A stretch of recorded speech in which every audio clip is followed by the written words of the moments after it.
Hey, it's Saturday morning, and I wanted to take a second and show you the live rig that I designed. A lot of engineering went into it. The idea was to make it small, light. I wanted it to be, under 50 pounds to bring it on planes. That's not easy to do when you're dealing with road cases. Hal, I'm sure you know that. And a lot of engineering went into the wire and the height and all that kind of stuff. So I'm going to show you what I built, because I think it turned out pretty good and it's kind of interesting. We all deal with the same challenges, so I figured might as well share the information. By the way, before we go on, this is a picture of the old rig that I built. And this was kind of a failed effort to build a road case. Way harder than it sounds. Don't bother. It's well worth a couple $100 to get one that's built right.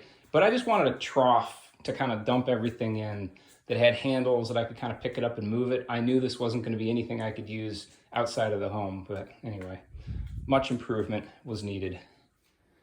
All right, this is actually a road case for guitar pedals, pedal board. It was a good size though. I wanted something the right height without being overly wide, because I'll anticipate kind of having to throw this on tables or whatever. You won't always have the space you want. But it's got butterfly latches on the side.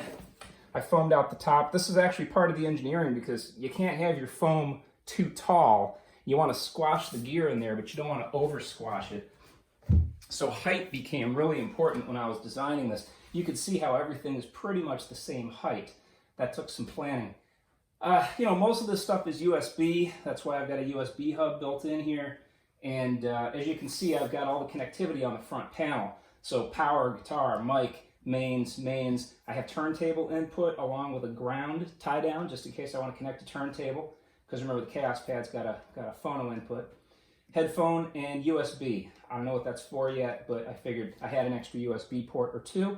Might as well wire it over here. This handle here and this handle here lets me lift the whole top panel off for servicing. And here's kind of where this whole idea came from. I didn't want to waste space, especially horizontal space, on stuff I don't need to touch. So all the stuff on the top panel I need to interact with, but the audio interface and the power supply and storage can all be out of sight and out of mind. So I've got this cheapo Behringer, which is actually awesome for the money, handling all my mic input and iPad input, guitar input, all the outputs. My insert points both go to the two channels of the Chaos Pad.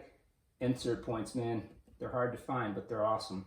MIDI, everything's connected, but I'll never need to touch it after it's set up. So I put that on the ground floor, if you will. Same with power distribution.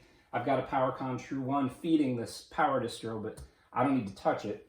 Then I built a wall so I could put all my microphone, mic cables, guitar cables, LED lamps here, but they're not going to bump into here because I've separated them with the wall.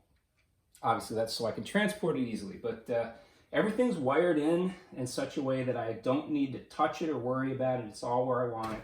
And then this whole thing, of course, just flips back down, sits on those posts, and these can take a wing nut. They're not connected right now, but I can wing nut them down so the whole thing doesn't move and transport. And that's it, self-contained. And I have access to everything I actually need to touch. Talk about that next, I suppose. All right, so this is where this thing lives when it's at home. I've got this closet that I kind of turned into a shelf system. But anyway, connected my USB. That took about 5 seconds. Flipped my iPad up so I could reach it. Plugged in power, plugged in microphone, maybe guitar. I mean, not right now. And these are my outputs that go to my patch bay here at home.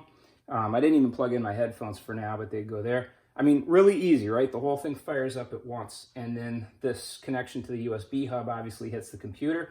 I am running Ableton. I'm not in love with it, but it does serve the purpose of getting my loops over here, which is what I really needed. Obviously,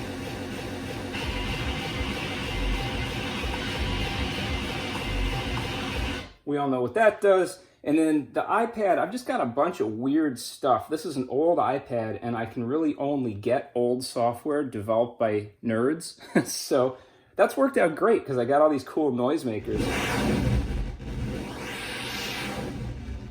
And I actually have, like I said, the insert comes over to the Chaos Pad.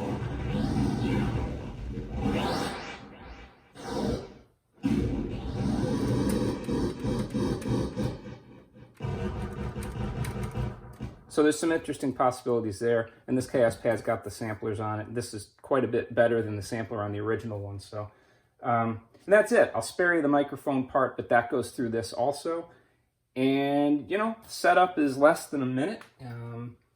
The computer doesn't really have to be out in front of me. I just stick it in the side. That's what those little padded hooks were for, because it's only really going to be for monitoring. If I set this all up properly, I'm not going to really have to touch the computer while I'm doing this, because, you know, obviously with Ableton, as I shift across from the control panel, it shifts across through all the stuff. You are now entering the hall of violence. The power of evil, the power of the devil, evil over good.